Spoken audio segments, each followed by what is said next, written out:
Aujourd'hui, j'ai décidé de mettre ma cagoule et de prendre cette caméra pour raconter ma rage. J'ai la rage, j'ai la haine. Et ce que je pense, je peux pas le dire. Je suis dans un pays où la liberté d'expression existe. Mais malgré que la liberté d'expression existe, je ne peux pas dire ce que j'ai sur mon cœur. Ce que je pense et ce que j'ai envie de dire, c'est pas audible par la plupart des gens qui m'entourent. Je peux pas me permettre de dire ce que je pense parce que si je dis ce que je pense, je vais me retrouver seul. Je vais me retrouver isolé. Je vais me trouver sans relation sociale, sans amis, sans famille. Parce que ce que je pense, c'est considéré comme radical. Mais pour moi, c'est la société actuelle qui est radicale. Elle est radicale parce qu'elle a perdu le sens. Elle a atteint des paradoxes tellement forts, cette société, que c'est devenu n'importe quoi. Je sais pas par où commencer. J'ai rien préparé. Ici, c'est du blabla que je vais faire. Mais du blabla qui vient du cœur. J'ai pas besoin d'écrire des textes pendant des heures. J'ai pas envie de tout analyser pendant des heures. J'ai aussi envie d'écouter mon intuition. D'écouter ma vibration profonde qui me parle tous les jours. Et qui me disent que ce qui se passe aujourd'hui dans l'époque dans laquelle je vis, c'est inacceptable. C'est inacceptable de vivre dans un monde où on peut nourrir 12 milliards d'êtres humains et on laisse 1 milliard d'êtres humains souffrir de faim tous les jours. C'est inacceptable de vivre dans un monde où il y a la moitié de la population mondiale qui n'a pas accès à une eau de qualité, alors que d'autres arrosent des golfs et des villas et des piscines olympiques qui ne servent à rien. C'est inacceptable de voir des vendeurs de poison dans l'agroalimentaire qui viennent soi-disant nous sauver avec des médicaments derrière. C'est inacceptable de voir des pays en Occident aller faire la guerre aux quatre coins du globe, soi-disant pour des intérêts démocratiques et imposer la démocratie, alors que c'est simplement pour l'argent et pour les richesses naturelles, pour le pétrole ou pour le gaz. C'est inacceptable de voir aujourd'hui des êtres humains avoir des milliards alors que d'autres n'ont rien. C'est inacceptable de voir les inégalités de salaire et de patrimoine dans le monde dans lequel je vis. C'est inacceptable de continuer à détruire la biodiversité pour pouvoir consommer de la merde, pour pouvoir acheter des choses dont on n'a pas besoin, pour impressionner des gens qu'on ne connaît pas avec de l'argent qu'on n'a pas. C'est inacceptable de voir les pays du Nord vivre sur la misère des pays du Sud. C'est inacceptable que les populations du Nord acceptent d'avoir des esclaves dans le Sud pour fabriquer nos vêtements ou encore nos produits high-tech. C'est inacceptable d'accepter que nos pays aillent faire la guerre pour voler des ressources naturelles. C'est inacceptable d'accepter que notre pays fasse travailler des enfants et des adultes dans des conditions ignobles. Tout ça, c'est inacceptable. Et nous, aujourd'hui en France, aujourd'hui en Occident, nous sommes à la fois coupables et responsables. Oui, nous, petit peuple, le petit peuple qui souffre de l'oligarchie française, de la démocratie qui n'existe pas. À la fois, nous nous faisons enculer par une oligarchie qui n'a aucune considération de l'intérêt général, aucune considération du vivant, qui met simplement le profit et le pouvoir au-dessus de tout. Et nous, en Occident, oui, on souffre de ça. Mais en Occident, on demande aussi du pouvoir d'achat. En Occident, on demande aussi de pouvoir avoir plus de richesse. Mais plus de richesse, pourquoi? C'est quoi la richesse? C'est le nombre d'euros ou de dollars sur ton compte bancaire? C'est quoi la richesse? Nous, en Occident, on se fait à la fois exploiter par l'oligarchie, mais on exploite aussi le reste du monde. Si on habite en France, on fait partie des 20 ou des 10% les plus riches de la planète. Si vous avez un patrimoine supérieur à 50 ou 100 000 euros, vous faites partie des 1 ou des 2% les plus riches de la planète. Alors oui, nous avons un rôle. Oui, nous avons une responsabilité. Alors arrêtons de nous déresponsabiliser. Nous sommes responsables. Personne n'est responsable parce que nous sommes tous responsables. Ce n'est pas un complot généralisé. Oui, certes, il y a des complots. Il y en a des millions tous les jours des complots. Des gens complotent dans tous les domaines, comme moi je complote avec cette caméra pour faire entendre ma voix. Mais tout ça, c'est la réalité de la vie en société. Si tu veux que demain la société soit mieux qu'hier, il faut que tu consacres du temps à la société. Aujourd'hui, on ne consacre plus aucun temps à la politique, qu'on passe du temps en famille, entre amis. Jamais on parle de politique. Ou si on parle de politique, on parle du théâtre politique qui n'a pas d'intérêt. On ne parle pas de la politique réelle. Aujourd'hui, on a tous compris. Cette Assemblée nationale, ce Sénat et ce gouvernement représentatif ne marche pas, ne fonctionne pas. Ça fait des décennies, ça fait des siècles. Les pères fondateurs de la démocratie ne voulaient pas la démocratie. Ils pensaient eux-mêmes que le peuple n'était pas en capacité de comprendre les enjeux de la cité pour pouvoir prendre des décisions. Ça, c'est la pensée dominante des pères fondateurs de la démocratie. Mais moi, aujourd'hui, je suis convaincu que nous sommes en capacité de comprendre. On nous fait croire que les choses sont trop difficiles pour être comprises, qu'il faut être expert pour comprendre. Mais non, si tu regardes pendant 10 heures, 20 heures ou 30 heures des documents, des articles, des livres, des documentaires sur la dette publique, tu comprendras qu'on se fait enculer à travers cette dette publique. On a payé plus d'intérêts en 40 ans de dette publique que le montant qu'on a emprunté. Tout ça, c'est des lois qui se sont enchaînées, de la loi Pompidou-Giscard, en passant par le traité de Maastricht, le traité de Lisbonne, qui sont venus ancrer dans le marbre l'impossibilité du peuple de garder sa souveraineté monétaire. Comme aujourd'hui, on est en train de nous enlever notre souveraineté législative à travers l'Union européenne. On est en train de nous enlever notre souveraineté géopolitique et militaire à travers l'OTAN. Tout ça, c'est notre rôle, c'est notre responsabilité. Un citoyen, c'est quelqu'un qui sait gouverner et qui sait être gouverné. Donc il faut prendre du temps, il faut comprendre les enjeux de la cité, il faut consacrer du temps de cerveau disponible, il faut que se cultiver, il faut se renseigner. Dans la vie, il n'y a pas que le bowling et le paintball, ou les soirées arrosées, ou encore les après-midi motocross. Dans la vie, il y a des êtres humains qui ont des cœurs, qui ont du sang dans les veines. On est 7 milliards sur cette terre. Et aujourd'hui, en Occident, on vit comme des égoïstes. On consomme 2, 3, 4, 5, 6 planètes. On ne peut pas se permettre de continuer à exploiter la planète comme on l'exploite aujourd'hui. La planète nous le dit, la biodiversité est en crise, les écosystèmes sont en crise. Tous les gens spécialisés, compétents, des biologistes en passant par les astrophysiciens jusqu'à les agronomes nous disent qu'on est dans la merde. Dans tous les domaines. Dans l'environnement, on est dans la merde. Dans la santé, on est dans la merde. En géopolitique, on est dans la merde. En politique, on est dans la merde. On est dans la merde partout. Alors c'est quand qu'un jour on se lève et qu'on se réveille. Nous sommes encore des enfants, des adolescents. Mais pas des enfants et des adolescents qui écoutons notre intérieur, notre intuition. Nous sommes puérils, nous sommes cupides. Nous sommes aliénés. Mais où est la vertu? Où est la conscience? Où est le respect? Où est l'utopie? Où sont les valeurs? D'où on vient? Où on va? Plus de questions, plus rien. C'est le vide sidéral. Aujourd'hui, on ne comprend plus rien. On ne sait pas où on va. On est tous dans la merde. On est tous responsables. On est tous complices. On est tous coupables. Et on est tous aussi les personnes qui supportons cette misère-là. Voilà, c'est tête décousue, ça peut pas dans tous les sens. Mais j'ai envie de raconter ce qui me passe sur le cœur. Alors maintenant, tous les jours ou tous les 2-3 jours, je vais prendre cette caméra et cette cagoule pour raconter ce que je peux pas dire ailleurs. Parce que si je dis ce que je pense, je vais me retrouver seul. Parce qu'aujourd'hui, nous sommes tous des enculés. Nous sommes en train de détruire l'ensemble de la civilisation et de la planète. Le capitalisme y a participé, évidemment. Mais nous sommes tous des acteurs du capitalisme. Nous sommes tous dans la surconsommation. Nous sommes tous dans la surabondance. Nous sommes dans la quête de l'avoir et non plus dans la quête de l'être. Il n'y a plus de confiance entre les êtres humains.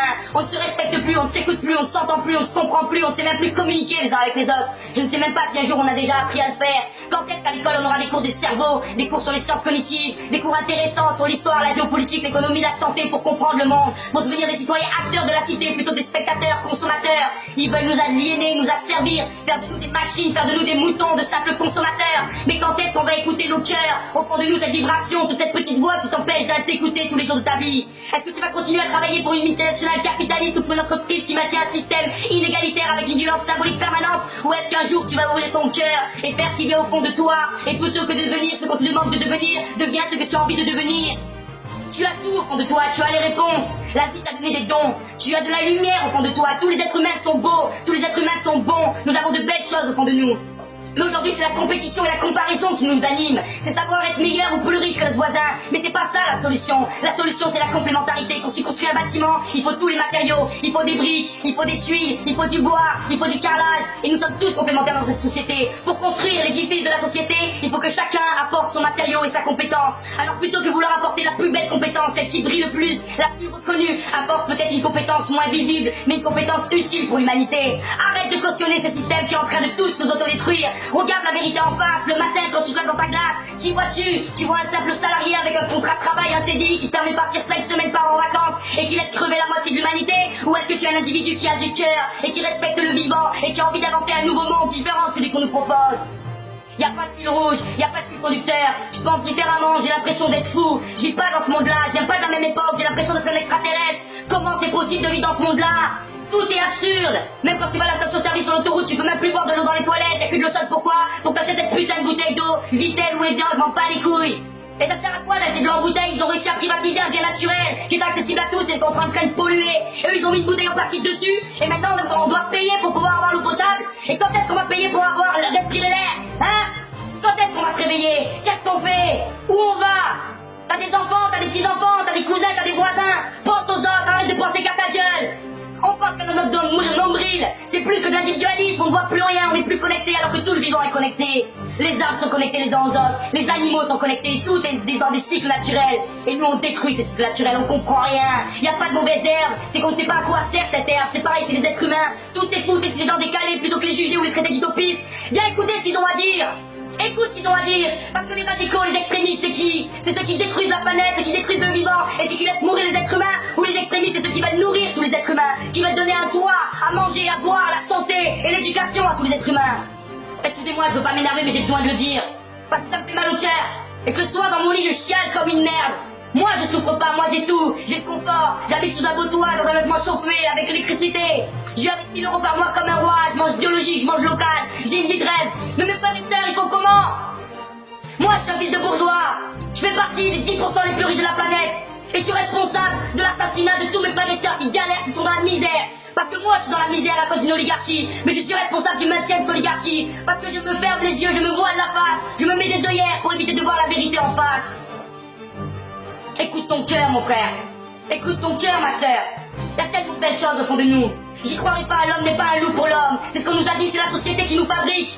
J'ai une éducation à l'inverse du matérialisme. Je suis devenu un grand matérialiste jusqu'à 20 ans. Pourquoi? Parce que le système est plus puissant que l'éducation de mes parents. Le système m'a dit ce qu'il voulait que je devienne. Et je suis devenu ce qu'il voulait que je devienne, mais j'ai eu la chance de découvrir la vie, d'avoir des expériences et de comprendre qu'on m'avait mis une puce dans la tête. Matrix n'est pas un film de science-fiction, Matrix est une réalité. Aujourd'hui nous avons tous la puce et la disquette dans la tête. Depuis l'école à la publicité en passant par la média et la politique, ils nous formatent, ils détruisent notre esprit critique. Nous n'avons plus aucune autonomie intellectuelle, nous n'avons que des opinions d'opinions. Nous parlons de généralité sans rien connaître à rien. Notre culture générale c'est qu'aujourd'hui c'est le divertissement, c'est le sport et la culture. Tu me dis c'est quoi la culture et l'autonomie intellectuelle? C'est la pensée, d'apprendre à penser par soi-même, de creuser, de chercher, d'être curieux, d'apprendre à penser différemment, d'être à côté de la plaque. Parce que tu sais, il y a que les poissons morts qui vont dans le sens de la rivière. Et qu'il y a que les poissons vivants qui remontent la rivière à contre-courant. Et je préfère être un poisson vivant qu'un poisson mort. Je préfère être seul, isolé, incompris. Et pas pouvoir dire ce que je pense aux gens autour de moi. Plutôt que cautionner et collaborer avec un système assassin, criminel, génocidaire, qui fait un écocide à l'échelle internationale et planétaire. Il n'y en a qu'une planète. Alors on va la respecter. Mais on n'oublie pas, malgré cette rage, malgré cette haine, je sais qu'il y a tout au fond de nous. Au fond de notre cœur, au fond de notre ADN. Au fond de cette collection qui réunit tout le vivant, qui nous dit apprenez à vivre en paix et en harmonie les uns avec les autres. Si les religions pendant des siècles, certes instrumentalisées, ont essayé de faire passer des valeurs universelles, eh bien peut-être qu'il faudrait un peu les écouter. Dans ce monde séculaire, dans ce monde laïque, où l'argent et la religion, on ne parle de laïcité mon cul. La religion, c'est la religion de l'argent roi. Il y a plus de spiritualité. Et vous voulez construire un monde séculaire. Nouveau ordre séculaire, le nouvel ordre séculaire écrit sur le billet du dollar américain. Hein? Ça sert à quoi tout ça? Détruire la spiritualité pour faire de vous de simples consommateurs. Alors on est des mères. On est à la fois exploités et à la fois on exploite les autres. Alors un jour il faut dire stop. Et je viendrai le dire régulièrement à cette caméra parce que je suis fatigué de voir la misère autour de moi. Alors que cette planète est si belle, que l'être humain est si beau. Mais c'est qu'il ne sait pas, c'est qu'il ne voit pas, c'est qu'il s'interdit de voir la beauté qu'il a au fond de lui. Il préfère voir l'obscurité qui est simple plutôt que voir la lumière qui est complexe. Parce que la lumière est belle, parce que la lumière éblouit. C'est comme le mythe de la caverne de Platon où on est enfermé dans cette grotte et on regarde les ombres. Ou plutôt que regarder la lune, on regarde le doigt de celui qui nous la montre. Voilà, on est beau, on est grand, on est fort, on est extraordinaire, mais on l'oublie trop. Alors on garde la foi, malgré la violence du monde. Et on vient partager notre parole pour dire qu'on pense pas tous pareil. Et qu'il y a des gens qui pensent différemment et qui pensent qu'on peut construire un monde différent. Certes, mettez-nous des étiquettes dessus, utopistes, radicalisés, extrémistes, fanatiques, peu importe. Pour moi, c'est vous qui pensez que le système actuel peut continuer les extrémistes. C'est vous qui pensez qu'on peut maintenir un monde d'injustice et violent tel qu'aujourd'hui pendant encore des décennies. Moi, je vous dis non. Dans un siècle, ce qui se passe aujourd'hui sera décrit comme l'esclavage il y a 2 siècles. Aujourd'hui, c'est un système d'esclavage international et généralisé. Il y a 8 êtres humains qui ont autant que la moitié la plus pauvre de l'humanité. Il y a 8 êtres humains qui ont autant d'argent et de patrimoine que la moitié la plus pauvre de l'humanité. 3,5 milliards, mon frère. Et ça va changer. Et si ça change pas, je fais tout pour. Et ils pourront faire ce qu'ils veulent. Mais je consacrerai ma vie à ça. Parce qu'à la violence et l'injustice, je la combattrai parce que mon cœur et mon âme me disent de le faire. Je n'ai pas la vérité, je n'utiliserai pas la violence. C'est pour ça que je viens lâcher mes propos violents derrière cette caméra. Parce que je ne veux pas devenir violent physiquement. Mais cette souffrance et cette violence intérieure en moi, j'ai besoin de la lâcher, de la dire avec des mots, de l'exprimer, de la partager. Et je suis sûr que je suis pas le seul. Je suis sûr qu'il y a plein d'êtres humains qui partagent comme moi cette réalité-là. Alors on va s'unir, on va se réunir, on va se parler, on va se comprendre, on va se connecter, on va agir ensemble. Action, réaction, mon frère. On lâche rien. C'est la guerre. Et il y a des guerres et de la lumière sur cette terre. Espérons qu'ils prennent de l'ampleur. En tout cas, j'y consacrerai ma vie. On lâche rien.